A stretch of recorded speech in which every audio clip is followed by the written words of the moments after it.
Hi everybody and welcome to the video and live streaming show. My name's John Lacey and I'm joined again by Sam Proof, who was unfortunately ill last week, but it's great to have you back, Sam. How are you Good to doing? be back. All right. I apologize in advance if I run into any kind of reoccurring cough thing. I'll try my hardest to stay on the mute button. But yeah, aside from the lingering cough, I'm physically fine, totally healed, or better, I guess. And yeah, just getting on with stuff. How's everything with you? Yeah, everything's going pretty well with me. I was just saying to Sam before we started, it's funny how if there are different things in your setup and they change, you don't always remember to press all the buttons. So there was a moment last week where I didn't have my teleprompter set up properly, and I'm like, where do I look? Where do I look? It's just like just all over the shop. But anyway, it's great to have you back. And Saeed is in the chat saying hello from Germany and welcoming you back as well. So it's great to have your company and Saeed's company this week. So today on the show, we are going to be talking about video editing, and it's something that we talk about from time to time, but we haven't spoken about in quite a while, I don't think. And somebody Yeah. had some questions about it during the week, so I thought it was a good opportunity to bring that up again. So let us know where you're watching us from, because we are going it live to all the various places. And I guess even more than that, I'd be really curious to hear, are you editing at the moment? Do you edit your stuff? Because I know there are lots of people in our little orbit that just do everything live. And they don't always come back to do a lot of editing, which is fine. It's a legitimate way of working. But I'm really, Sure. really curious to hear more about that. So I guess, let's just get stuck into the content today. And it looks like we're going to have a bit of a cat cameo every now and then, but that's, what else would you expect from Sam Proof and Kid Avalanche? But we'll talk about Of cats more in course. a moment anyway. But I guess, first of all, Sam, when it comes to editing, some people love it, some people hate it, and I kind of wonder, like, how do you think people should be thinking about it? Because, and whether people should be doing it at all. I mean, yeah, I think everyone to some extent, if you're a content creator, you need to be doing some kind of editing at some point. Like it can't all be live because discoverability for live streams is terrible. And discoverability for like VODs is way better. And shorts is its own little beast. But yeah, I think it's definitely a necessary evil, whether you love it or hate it. I'm kind of somewhere in between where I'm actually really good at editing. I also just really don't want to do it if I don't have to do it. So, for me, it's finding out what are those sort of, workflows that are going to make my editing fast and easy and repeatable. And I guess that's the thing. And in some ways, I think Sam and I are, well, I don't want to say we're opposites, but I guess for me, the thing I have to drag myself kicking and screaming to is actually the recording or the being on camera and being in front of the microphone. I'm actually very comfortable in the editing suite, and sometimes I think I should just be editing other people's content. But I do really like it. But I do like also the idea of simplifying that, and I guess my edits are reasonably minimalist. Like, I don't like to do, and we speak about this a lot on this show. Like, some people will be like, you have to do an edit or a cut every 3 seconds, and I'm like, please don't, that just makes me dizzy. um Yeah. but I'll quickly check in with the comments, because there's suddenly a whole bunch coming in. So hello Yeah. to Roy Kowalski, who's watching from Hey, Roy. Sydney. Hello to Walter Strong the Third from Real Men Rising, who's saying good evening, John and Sam. And Roy is also saying that editing is crucial. Yep. And Saeed, because I asked that wonderful question earlier, so he does some editing in DaVinci Resolve 19, but I'd call it more cutting than fancy editing. I think that's fair. And again, I in some ways, I don't know that you need to do fancy editing, but it can be fun and it can be entertaining. And I think it's kind of finding that balance between what is functionally useful in terms of getting to the point, often, because there's a temptation for a lot of people just to hit record and just go on and on and on for 45 minutes and then maybe take 3 minutes out of that. But Right. yeah, it's DaVinci Resolve was kind of one of the reasons I got my shiny new computer at the beginning of the year, but I haven't really had much of a chance to play with it. So it's kind of on my to-do list. But I guess, let's talk about that, I guess, before we continue. Like, what are we actually using to edit? So, Sam, I know you do a lot with CapCut. Yeah. I used to use Adobe Premiere all the time. I was a big fan of Premiere, but uh, when that stopped being something that I was getting as a perk of a job, I didn't want to cover that cost, and CapCut came out, and I was like, well, it's free. Let me see what it's capable of. And I was like, this is really good. Like it does 99% of the things I want it to do. And those things that I can't do, I don't miss. It's more than enough for any starting creator to use. Hmm. Yeah, I've actually been genuinely impressed by how good CapCut is, given that it has been traditionally free. I know they are definitely pushing those paid features more and more moving forward, Yeah. but it's a nice balance because it is not as difficult as DaVinci Resolve or as Premiere Pro. It's a lot more user friendly for beginners, so I think it's worth checking out. I know it's kind of owned by ByteDance, who also own TikTok, and America has some ongoing beef there, and we're just not sure Yep. about what's happening on that front. But I think if Yeah, you're we'll interested still in it, see. definitely check it out. The other thing about CapCut too is that it has a desktop version, it has a cloud version, it has a mobile version. So Yeah. you can potentially edit on all kinds of different devices. You can share your resources between mobile and desktop and cloud, which can be Yep. really useful as well. So that's definitely worth checking out. Um, there's so much going on in the chat, and I love it. But I'm just trying to organize these thoughts. So, again, let's start with Saeed's question. So, how do you organize your recordings, projects, videos, etc.? This frustrates me the most to keep my videos organized. I know Sam has a lot of like he loves a spreadsheet, so we'll talk about that in a second. But I guess what I do, like I have I actually save my projects based on the software that I'm using. So often that will be in Camtasia, which I'll talk about in a second. And then I'll have different projects. So I'll have folders for the video and live streaming show, or for build a presentation muscle, for whatever the various projects are. And then I'll actually have sort of individual episodes, and then sometimes even sort of shorter clips. So I just have this cascading format of different projects and sub projects, and that's kind of how I approach it. But Sam, how do you think about that? Yeah, so I mean, it depends on the project. Like for Cute Avalanche, I have a very different system than I do for turning our shows into a podcast or my own vlogs and things like that. But generally, I have um, some very similar file structures, and it all starts on sort of that media library uh, level of like just how you organize everything on your desktop. So I have like a template that a long time ago I did some freelance editing with another editor, and he was like, here's my file folder extreme that I use for everything. And I was like, this is great. I've made some modifications to his because he did things like broke things down into, different codexes, and it wasn't something that I necessarily needed. Um, but basically, I have my master folder that I will copy for every project.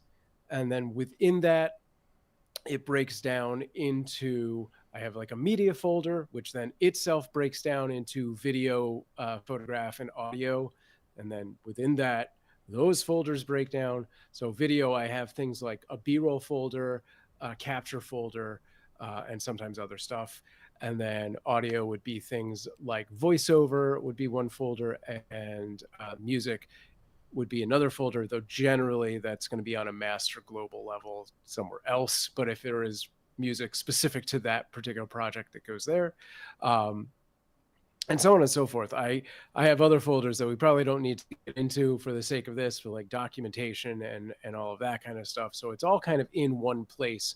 If anyone ever comes at me and they're like, what was the piece of B-roll you used, I can be like, what episode? And I go to that folder and I can go into the documentation and be like, there's my the license for whatever that thing was.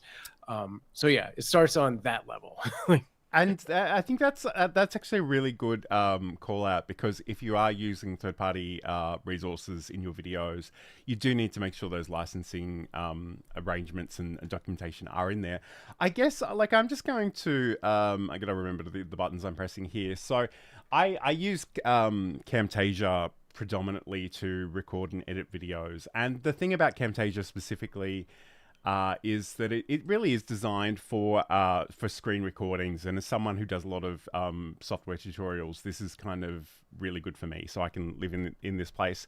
When I'm not in OBS, I'm usually in here. So I just wanted to call something out, which is one of my favorite features in terms of actually working with Camtasia, is they have their own sort of library assets built in here. So the great thing about this is that I can set up a whole bunch of different libraries, and I can sort of organize things in here.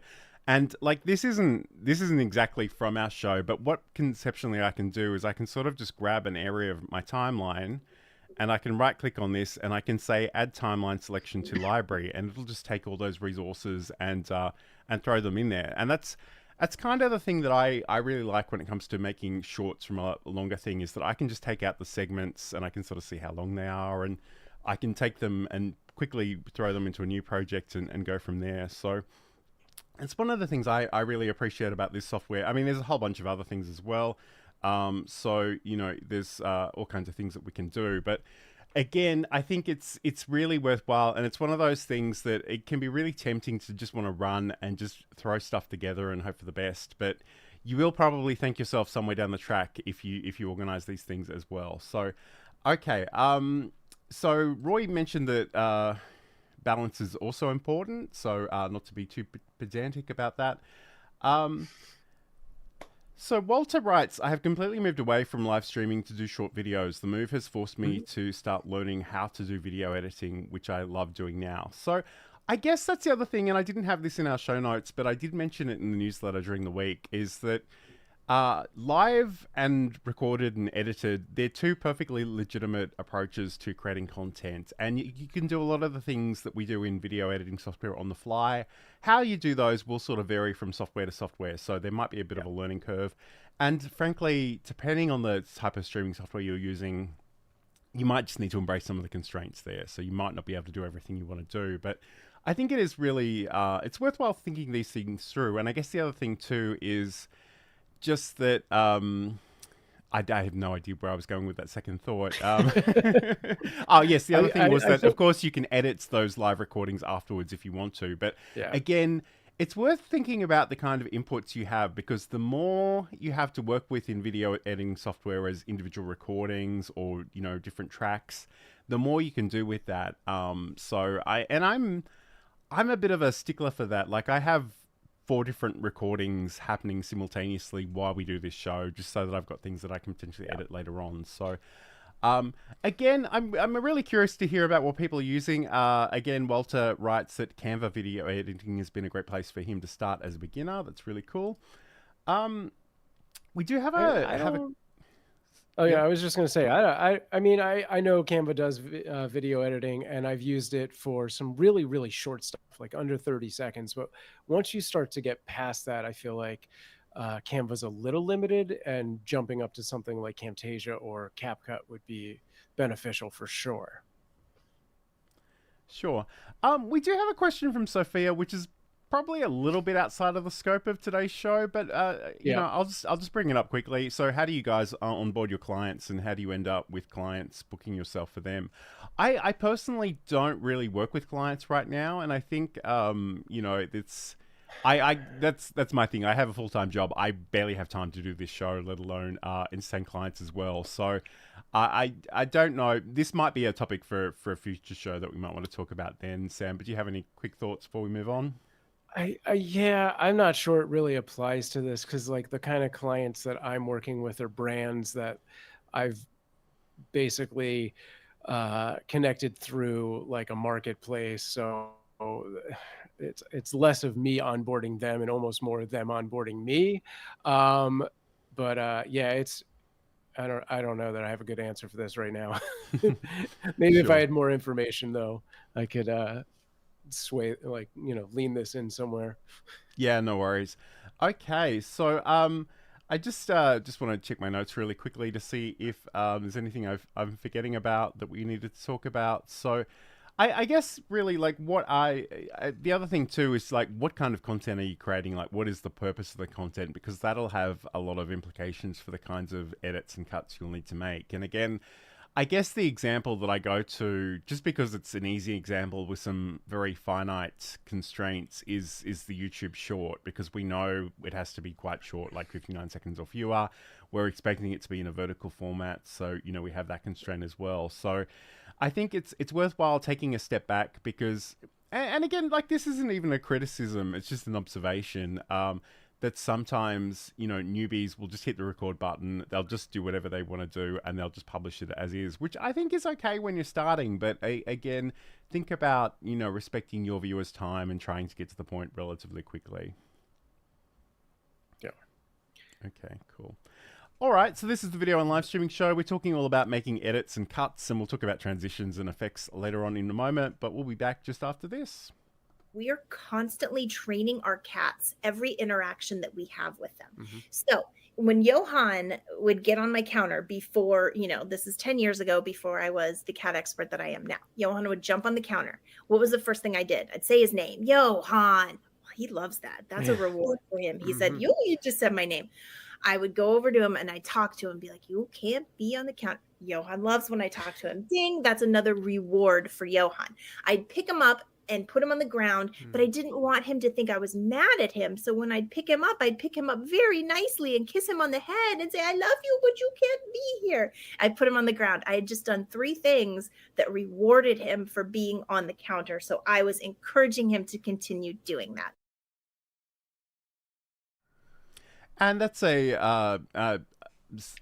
Sam's podcast, Just Kidding Around, which you can learn more about over at cuteavalanche.com. This is the video and live streaming show. Today we are talking all about video editing, cuts, transitions, and effects.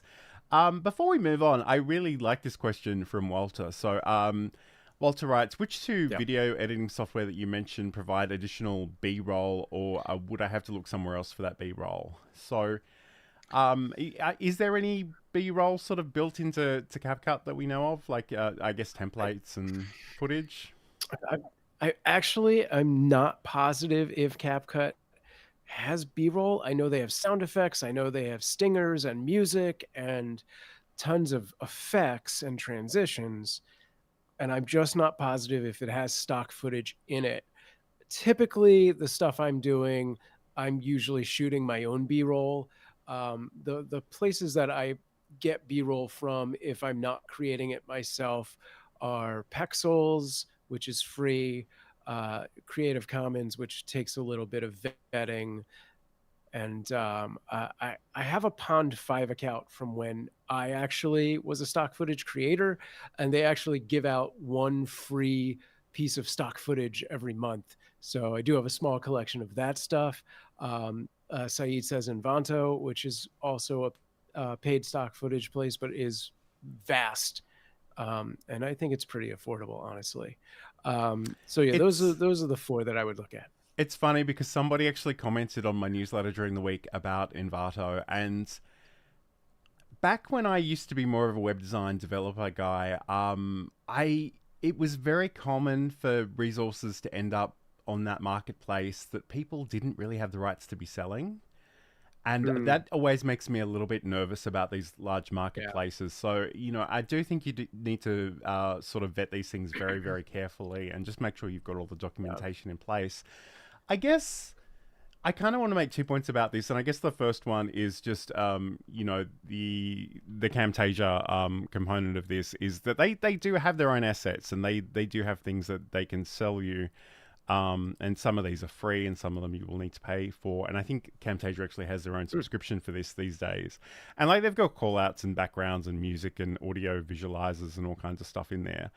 But I think in some ways, the broader point that I kind of want to make is just be a little wary of using too much generic stock photography and video, because it never really looks like your content. Like, it always looks like something you've purchased from somewhere else.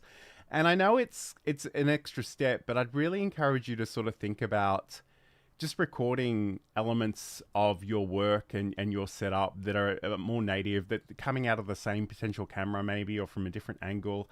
Because I think that stuff is much more meaningful, because I think we've all had that experience where we're interacting with a company and then we see their promotional materials, and it's clearly like it's nothing to do with them at all, and we know that instantly, and it's sort of it's a bit jarring. So I kind of want to encourage people to maybe rely on that stuff a little bit less. But again, it's kind of up to you as to what you want to do there.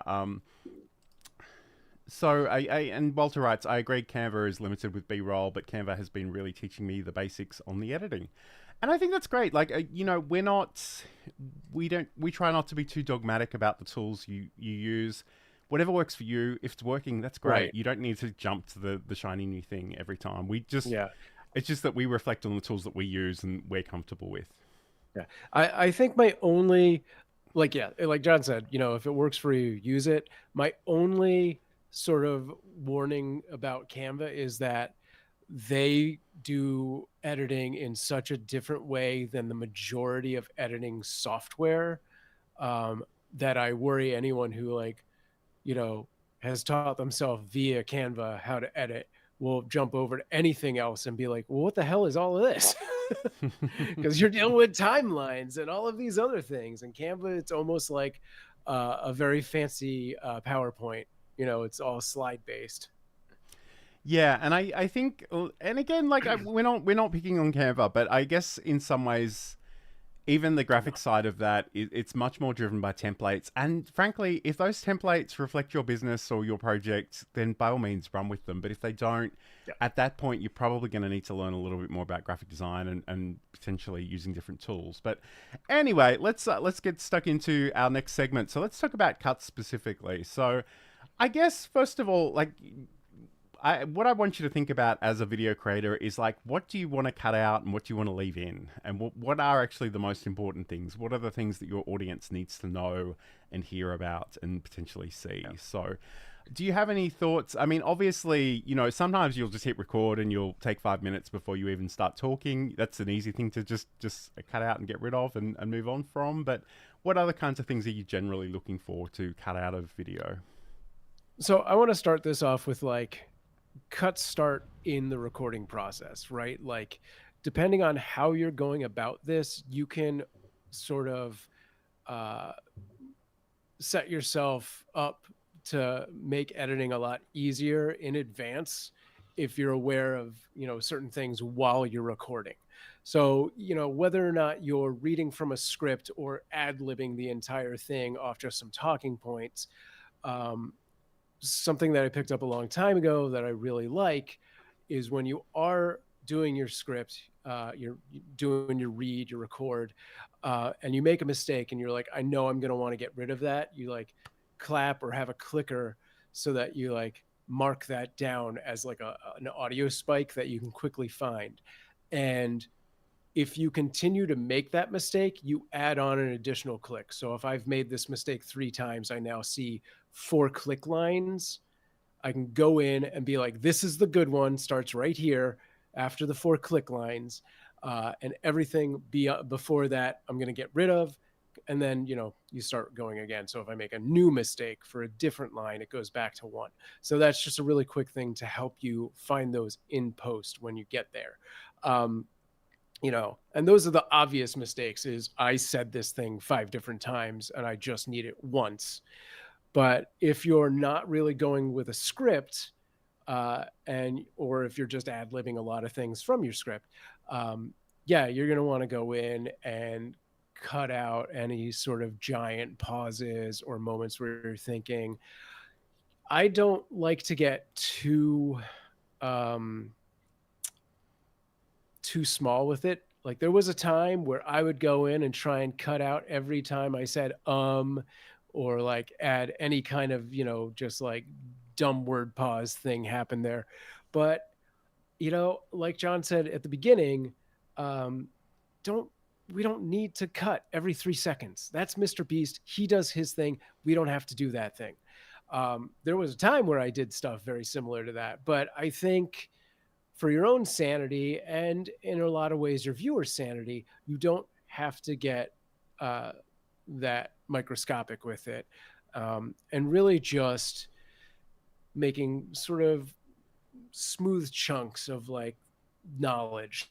Be like, this is a good chunk. Once that's done, you can cut over to whatever the next thing is.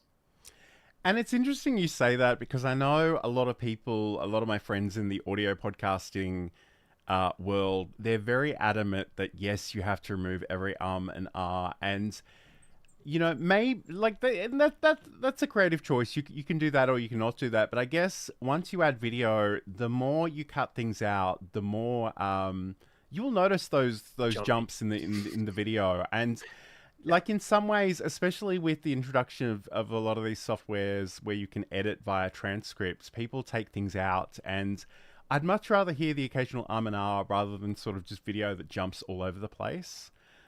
So that, I guess that's something you want to keep in mind. And I guess the other thing too, whether you're reading from a script, whether you're just talking, if you do trip over your words, and I'm going to tell you this because it's a mistake I've made and I've learnt from, and I think it's worth passing on.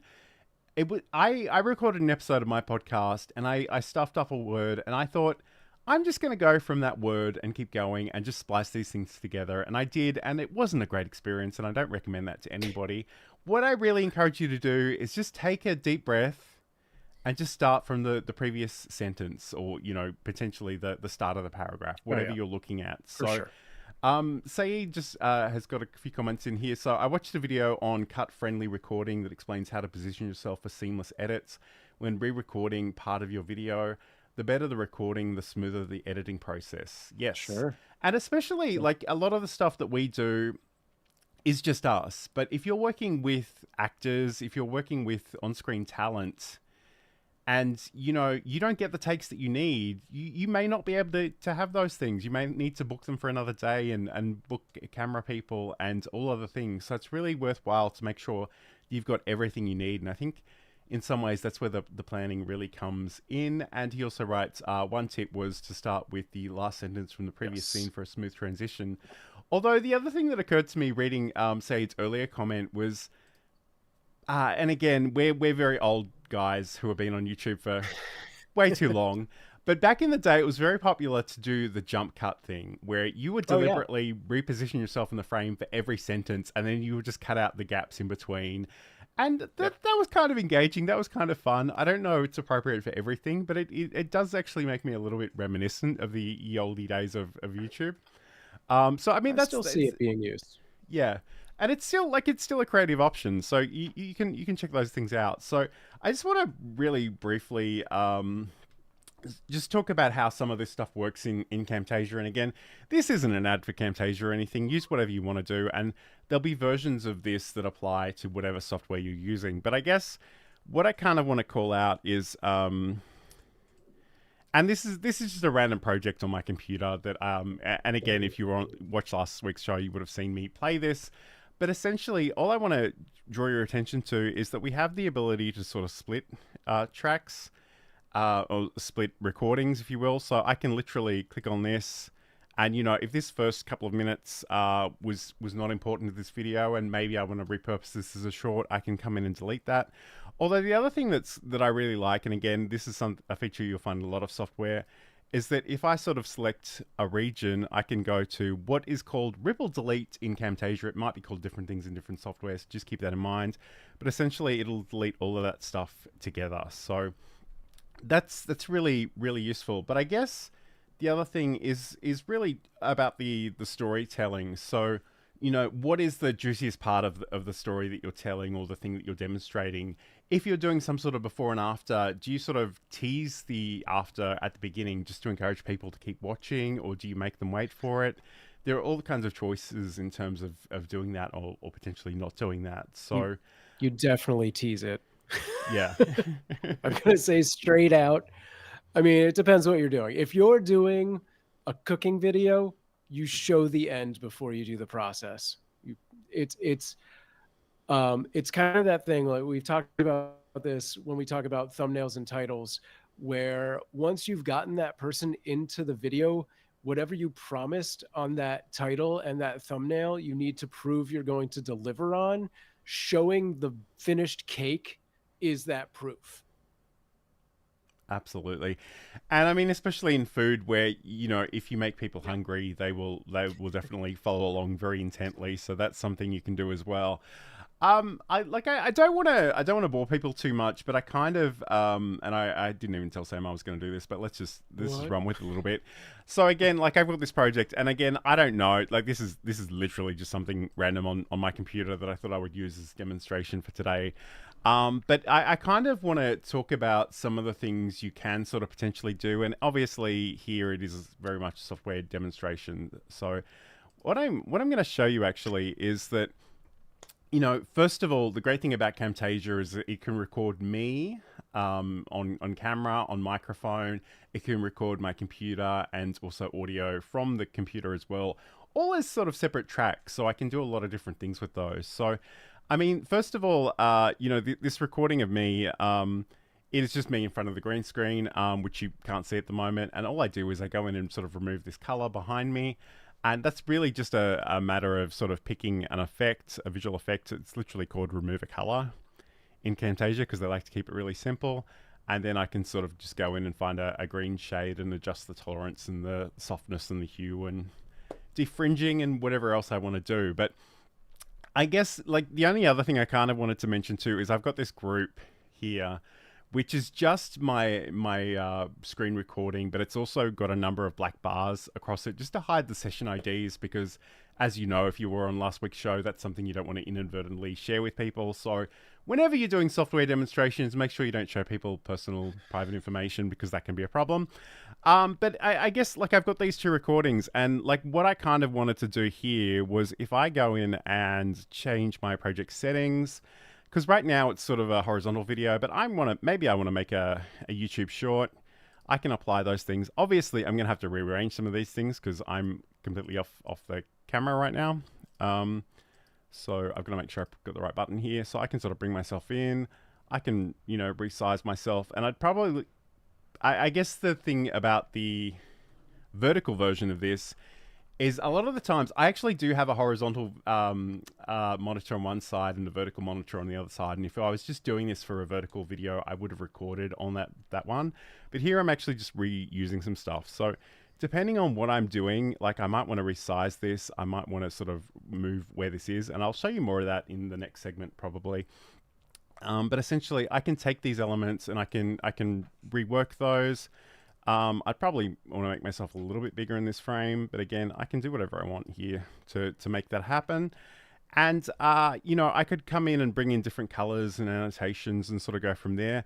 But especially if this was, in fact, a short, obviously I've got sort of 7.5 minutes worth of video here. So I'm going to have to go in and find the most salient point for this particular short and find out where that is and what that is, and think about how I'm going to work with that. So I just wanted to sort of mention that for a second. But again, just find those things that are those key points. If you are creating a YouTube short or something where you know you have only a certain number of seconds to work with, I actually really like creative constraints because it gives me something to work with. Even though 9 times out of 10, the point I'm making is like 63 seconds long and I have to be really creative about how I condense that, which is kind of annoying. But yeah, speed everything up. No. Well, I see a lot of people doing that. I don't personally love that, but it is potentially a great thing.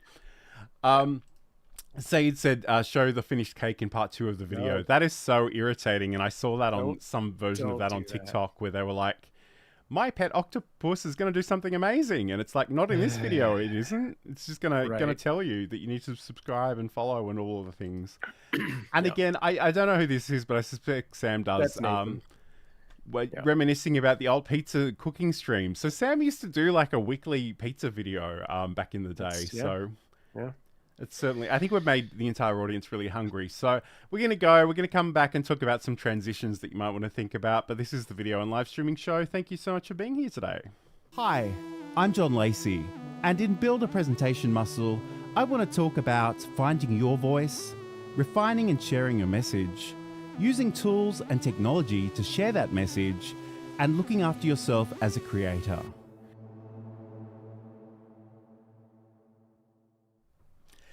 And that's a promo for my podcast, Build a Presentation Muscle, the podcast about showcasing your expertise through content creation. You can learn more about that over at johnlacey.com. And I just have to say, I'm loving all the cat interaction we're getting on Sam's camera today. It's hilarious.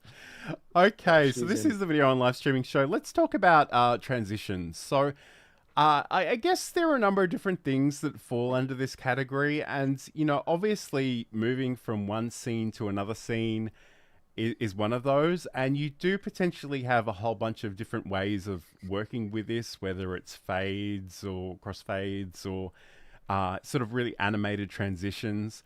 I guess the other thing too is sort of, you know, how can you actually convey, you know, changes within the story itself? So maybe you want to speed something up if you're indicating sort of the passing of time, or maybe, you know, I see a lot of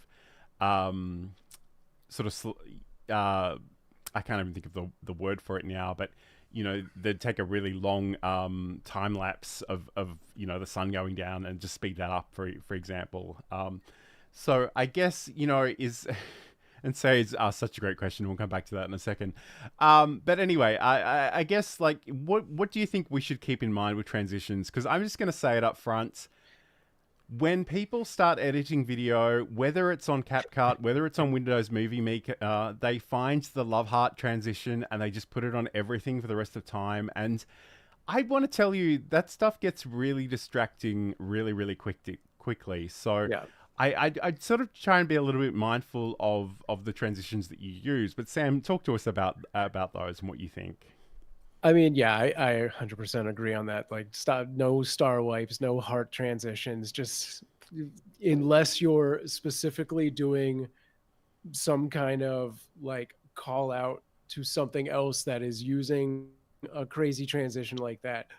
Just stick with straight cuts, fades, and maybe one or two other transitions that aren't too jarring, that are part of your catalog of the way things go. The way you should really look at this is, like, if you're doing a longer video, like if you're doing a vertical video that's under a minute, any video that's under a minute, you probably just need to stick with cuts and fades, and probably just cuts. But anything longer where you have sort of distinct segments, you know, in between those segments for the minutia of you know, getting rid of things, you just, again, cuts and fades. But if you have a distinct segment break, where if John and I were doing this show as you know, like a VOD, and we really wanted to put a lot more time into post, in between where each of these tabs happens, we would have a much more distinct, you know, transition. Maybe it's, you know, a bar wipe where everything goes across the screen in these 5 colors. And we're like, okay, we are moving on to something new at this time. But for the most part, if we're just toggling between me and John talking, that's going to be a cut. That's going to be a fade. Probably just cuts for us. Fades are a little softer. It's more of a dramatic thing, cinematic thing. So probably, you know, if you're doing more of a documentarian style thing, you'll go more for fades than cuts. But yeah, that's, I think, how you should look at it, is stick with those two for the ins and outs of 90% of your cuts. And then if you're doing a big topic change, then you have a more bold transition. But again, use that same one. Like, you don't need to use a different one the next video and the next video. No, find those 3 or 4, you know, transitions that work with your stuff, and that is on brand for you. Absolutely, because I guess it's the thing, like, people need to think about their content as a bit of a library. So, like, I guess, like, I'm gonna do this thing where I share my screen and I'll make myself full screen again. So again, in Camtasia here, like, I've obviously got the ability to sort of make these cuts wherever I want, and you know, and I'll do this actually with the screen capture rather than that. So, you know, what I could do potentially here is, like, this is a cut. So now I have 2 different sections, and I can do really whatever I like here. So I can sort of go into the transitions, and I've got a whole bunch of effects. And if I sort of scroll across those, you'll see what they look like. And some of them are really dramatic, and again, not the kind of thing I would encourage most people to use. Some of them are much more subtle. And it's not to say that you should never use them, but I think you should use them sort of sparingly. So if you really want to draw attention to something that's happening quite dramatically, you can. But I guess that said, like I must admit, I don't make a lot of these kinds of transitions, especially not in a short video. But again, just for the purposes of me demonstrating this, I can drag it and drop it onto part of my timeline now. And if I go back a little bit and just hit play, and I've probably taken us back a little bit too far there, so just bear with me as that actually shows up. In fact, why don't I just speed that up? See, that was, yeah. So, I mean, those circles, I don't know that they really add anything, but they're actually really kind of distracting for me. And I'm also hearing myself, so I'm just going to mute this audio because it's just irritating for me personally. But again, what we can do is I can sort of, I can zoom into the timeline a little bit. And I guess the other thing, the JKL keys are a great way of sort of going into different places here. But if I find where that transition is, I can sort of drag it out and make it longer. So, you know, if that was a bit too quick, I can sort of come in here and press that button, and then you'll see those things fade. So, I mean, they can be quite creative, but again, I'd probably encourage you to use them sort of sparingly. And I'm just going to sort of delete that one there. That said, like there are sort of, there's so many in here, and I think as much as I love Camtasia, I think it is, because it is kind of aimed at an educational market, I think there are fun, trivial things in here that I just wouldn't recommend a real video editor actually play with, because some of them are just a bit strange. So again, I mean, I could show you these for the rest of the time, but I'm not going to do that. But again, see that, I don't know, maybe that might actually be quite effective. So, you know, if I do that, and you've got this thing sort of fading in and out on the top. Like, I don't know. There could maybe be like a legitimate reason for including that. You know, I guess it's kind of up to you as to whether you want to do that or not. But you do have a lot of possibilities. Again, the actual things you'll have access to will depend on, you know, the kind of video you're making. And again, I'm getting roasted in the comments because I did literally mention the heart transitions. But again, let me share that because I think it makes my point really, really nicely here. So, you know, I literally have 6 different love heart transitions here. And again, Camtasia, TechSmith as a company released these on Valentine's Day. So again, it could be possible, like especially I'm thinking for like Sam's content, where you're trying to get people to fall in love with kittens to adopt. That could be a really, really useful and meaningful thing. But again, probably less so for my software tutorial videos.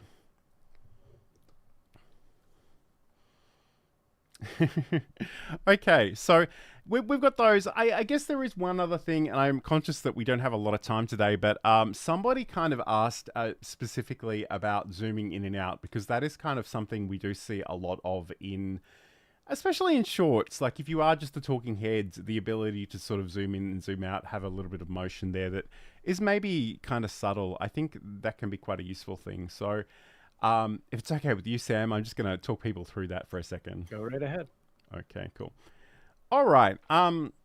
So again, this will vary from software to software, but again, because I'm using Camtasia, and I'm going to do this here for me on camera. And again, it's not a particularly flattering view, but it is what it is, people. It is what it is. So here we've actually got what we call animations. So what I'm going to do, actually, I'm going to lock this other track, because I don't really, in fact, I might even hide it for the moment, because I don't want any of these changes to happen to the other track. I just literally want it to happen to me. So you know, I can actually drag what we call a custom animation onto my timeline. And this is an arrow, and I'm just zooming in so you can get a better sense of what this is. So in some ways, it's going to animate from different properties. So, you know, if I start here and I'm at this size, and then maybe I go to wherever this ends, I can decide that, you know, maybe I want to be larger in this frame. Again, you probably want to be a little bit mindful about how large you are in the frame, that you're not sort of stretching out to a point where it's pixelating. But again, you know, it could be that I just do this and I sort of very quickly go in the frame. It could be that actually I want this to be a much longer transition, and I can drag this out as long as or as short as I want it to be. And you can actually animate a whole bunch of different properties. So again, in some other software, this will be sort of described as keyframe animation. But essentially, all we're sort of doing is doing that. And I guess the great thing about the way this works in Camtasia is I can, and again, I don't know if this is a great use case for this, but I can actually potentially come in here and just paste, I could just duplicate this effect and reuse it somewhere else. Although it's not actually going to let me do that because of course it won't, because we're live and that's how those things work. But again, I just wanted to say, like, again, like the specifics of this will vary a little bit from software to software, but if you do want to introduce some motion in there as well. The other thing too is we do actually have other animations, but we've also got these things called behaviors. So I don't know how well these are going to particularly work for here, but like if I come in here and I grab this drifting one, for example, it's probably going to be really weird if it works at all. In fact, I'll go to during. If there was something you wanted to keep moving throughout here, you could potentially do that as well. But I don't see, you can sort of see it's going up and down, which is kind of weird to have on a camera, but it could be great for something that's a call out, a QR code, a call to action, that kind of thing as well. So we've got all those kinds of things to play with. And again, a lot of these are really good for, like, if you want text to sort of fly into the screen or pop up, or, a little banner, that kind of thing. So there's a lot that we can potentially do with all of that. So in some ways, it is really just a matter of testing things out and trying them out. But I guess to Sam's point, it's a really good idea that you think about what actually makes sense for your content, what's on brand for you. We've had some interesting questions. I'll come back to that after the break, but this is the Video and Live Streaming Show. Thank you so much for joining us today. Hey gang, if you need help running a live stream or optimizing your YouTube channel, get in touch with me. I can help you get set up with live streaming, operate your stream, strategize your YouTube channel, and so much more. Hit me up at samproof.tv, and I'll talk to you soon. And that's a promo for Sam's live stream production services. So if you need help with any of that stuff, you can reach out to him at samproof.tv. Okay, we're going to talk about effects in just a moment, but I do want to check in with some of these questions. First of all, from Saeed, any tips on creating seamless loops? I see a lot of people making great shorts where you can't tell where they start or end. I guess in some ways, and again, I'm really curious to hear what Sam thinks of this, but my inclination is to just say whatever you want to say or demonstrate whatever you want to demonstrate, and then take the clip, actually cut out the first line and move that to the end. So you're actually starting the video somewhere in the middle, but the end part of that will sort of come again. So often you'll have somebody say, do you know in Camtasia you can do XYZ? And they'll actually move those words, do you know, to the very end. Because at that point, it's almost like the video is starting again, and you don't know that you've effectively reached the end of that. Again, I think all the points Said made earlier about making sure you don't move around too much, making sure that you're still in the same place in the frame, are good points as well. But that's kind of my instinct about this. And I don't spend a lot of time making those kinds of clips, but I am curious what your thoughts are, Sam. Yeah, I mean, those kind of clips, you really need to like sit down with it, and like that's not something that should just be like, I'm gonna ad lib this. Like, you need to know like what those words are that you want to hit. So basically what John said, but you're actually going to break that sentence in half. So it starts with half of that sentence, the end of that sentence, and then ends with the beginning of that sentence. So it comes back to the perfect, clip of it. I don't know if I explained that well at all. No, I can appreciate what you're saying there. Yep. Yeah, but yeah, you should definitely like have that scripted out, at least that one line that you want, because in that line, you need to have the halfway point be a really good starting hook, but also have that beginning of that sentence also be sort of a hook in itself, so it hooks back into itself, so people fall for the loop.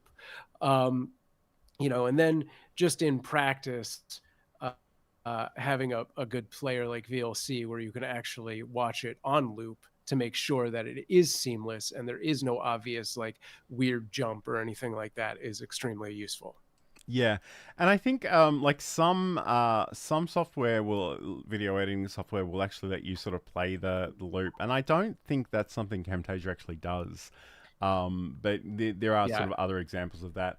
And again, and it's funny too because in some ways, you know, that thing that you're saying on camera kind of acts as a sentence with a full stop at the end, but also potentially a question mark. So you kind of need to think about your vocal inflection there as well too. But sure. yeah, that's probably something some people devote their entire lives to. And again, my least favorite topic in the world, but hey, someone asked the question, so we better answer it. How far in the future do you guys think it'll be before you're able to use AI to do all video editing for you? Well, I think there are a lot of people out there that are currently already doing that. So, you know, they take whatever source material they've got and they just say, hey, make me a video, especially in terms of the repurposing content aspect of Yeah. this. I don't know. You know, if you're new here, you may not know, but I'm not a fan of generative AI in any capacity, and I try not to use it at all. But I guess, you know, there's sort of the content aspect of that. Does the AI really understand what the important part of the content actually is? But Right. also, I see a lot of people that'll take a horizontal stream just like the one that we're doing right now, and they'll try and either they personally or the AI tools will try to sort of stretch it into a fashion to fit a vertical frame, and it just never works. And I Yeah. know, like I mentioned earlier, I have sort of four different things running, four different recordings happening here at any given point in time. So I can repurpose and have a little bit more control. And admittedly, some of that's probably me being a control freak. But some of that is just because I know of the creative possibilities it'll give me, you know, if I do come to edit it. But again, Sam, what are your thoughts on that one? Yeah, I mean, I think we'll see something that's much more advanced in the next year. And currently, the state of AI editing is basically what John was saying, where it will convert a horizontal to a vertical. So it'll just trim. It doesn't do any real intuitive editing. It just finds a 60-second or 30-second soundbite, and it just chops off the tops and tails. Um, and really, what we need in the future is something that goes in, finds what a good hook is, and then finds what a really good supporting sentence or two is to that, instead of it just kind of looks for a good hook and says, I hope this is it, and finds a good cutoff point, and then that's it. So, yeah, it needs to actually be able to move stuff around. The other tool that's out there is kind of along the lines of stuff we were talking about before, where there are a lot of editing AIs that will look for jumbled words or dead space or ums and ahs, and will cut out all of those for you and just give you a tightened version of your edit. Most of those are also tied to some text-based editing services as well, which is, I think, better because at least you can go in and then sort of rearrange the clips on your own to make them a little more interesting. Though I, for some reason, just have the worst time trying to use that interface. And I guess that's a really good call out because some of these tools, they're like, here's your final product. You have to live with it exactly how it is. And some Yeah. of them do give you a little bit more customization options at the end. So again, I don't know. I mean, it's kind of up to you what you want to do. Like I said, I'm not a huge fan of these things, but I know there are definitely people out there using them, and they seem to like them. And again, it honestly, a lot of this probably is just me being a control freak, but I really do like to handcraft the things that I put out into the world. But that's that's just me. I just want to say hello to Chocolate Quilts, who's joining us, and Roy, Tech Troublemaker as well. Thanks for being here, you two. Let's get stuck into the last segment. So let's talk about effects because, again, effects can be so much fun, but they can be really overused really, really quickly. So I just want to and again, this is a lot of this is probably me just being a minimalist at the best of times. Like I kind of want people to be listening to me and the things I'm saying, not necessarily distracted by the shiny things happening around me. And I think that's kind of a problem sometimes with video templates is they don't know your content, so they're just trying to make pretty things around you. Mhm. But I guess let's talk about video effects. When do you think they can be useful in terms of sort of adding to a story, or dramatic effect or emotional impact? Yeah, I mean, again, it depends, what is the video you're making, who is the audience that is attracting, and then there's just so many possible effects out there, and every software is going to have different versions and different exclusive ones and things like that. So again, along the lines of transitions, you don't want to go so crazy with it. You want to pick a few that are in heavy rotation for you for specific accents on different things. And effects can really just be as simple as uh, like minor adjustments to like things like brightness and contrast or vignettes. It doesn't have to get more complicated. You don't have to put the matrix neon green letters over like over your video feed. Like, that's great for a gag, and I've totally done it, but it's not something you should have in heavy rotation. So uh, I would limit your effects to maybe 5, depending on what you're doing and who your audience is and stuff like that.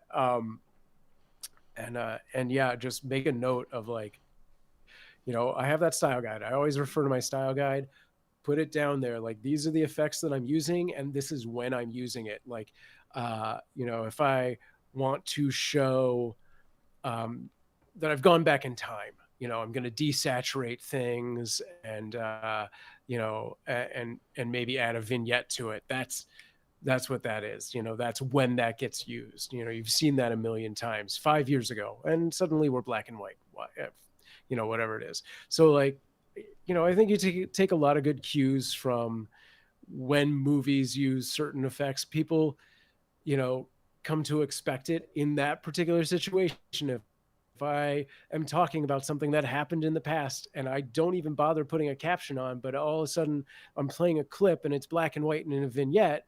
A vignette, for anyone who doesn't know, is the edges of the screen get darker than the center of the screen gets brighter. You're probably going to have an intuitive experience of like, oh, we're back in time because I've seen this a million times. Don't reinvent the wheel. And I think that's kind of an interesting thing about TikTok, is that there is certain music and certain audio that is it's just become sort of canonically the sad music or the dramatic music or the spooky music, which in some ways I think kills creativity a little bit, but in other ways I think it is really interesting because the minute you hear it, you kind of know what you should be feeling. I just want to say too, Roy made this joke in the chat. He said, "I have to have shiny things around me since I am not interesting." And like, admittedly, Roy has had a LED curtain behind him at times, but he almost has 1,000 subscribers, so he's doing exponentially better than me. So I'm sure he's actually really interesting in real life. But thank you so much for that. I guess a part of me need to press that button a little bit harder. So, it's so funny that Sam was literally talking about glitching effects, because they're often the things that I find really, really fun. So, and again, like, especially, I've got sort of a glitch thing, and especially when you're scrolling in one of those short form vertical formats, where suddenly a weird interruption or a weird thing might actually capture your attention and keep you watching. Yeah. That can be really, really fun. And I literally just picked that one at random, but I kind of love it. I'm going to have to use that in something a little bit later on. But all right. So there's so much great stuff. And, there's a whole discussion about AI. And like, the thing I'd say to everybody is, look, I'm not your dad. I'm not your boss. Do whatever you think is appropriate. I just don't think it's appropriate for me. Like, it makes me feel sad for all the people. And I say that because I see so many people using it to produce really awful, low quality crap, and just there's enough of that on the internet as it is. So put a little bit of effort in and make something you can be proud of. That's all I'm going to say about that right now. So we are kind of running out of time, so make sure you like and subscribe this wherever you happen to be watching it. We really appreciate that. But Sam, if people want to learn more about you and where they can watch your content and all that good stuff, where can they go? Yeah, head over to samproof.tv. You can find all my socials at the top left there and join me over on whatever platform you like. If you didn't get enough cats today, which we had a lot more than normal, head over to cuteavalanche.com and enjoy the 24/7 cat cam. Currently doing a playlist of our featured fosters as we're not fostering at the moment, but enjoy some cuteness. Absolutely. And if you want to catch up with anything I'm doing, you can head over to johnlacey.com. I got a whole bunch of articles in the podcast and different things, and there are social media links at the bottom of all those pages. So come and find me. I hang out on YouTube and LinkedIn especially. It's so funny. Everyone's talking about AI and automation, and one thing I kind of forget is I have this batch process that happens at 10 a.m. my time every single day, and it just popped up then to distract me. But anyway, have a great week, everybody. Thank you so much for being here. It's been great to have Sam back here, and been great to have so many people in the comments. We really do appreciate it. I can't not acknowledge this comment because it was hilarious. Farquad writes, "I can produce my own low quality crap without AI." I mean, there's an element of that as well. So don't forget to like and subscribe wherever you happen to be watching this. But yes, have a great week, and we'll talk to you again very, very soon.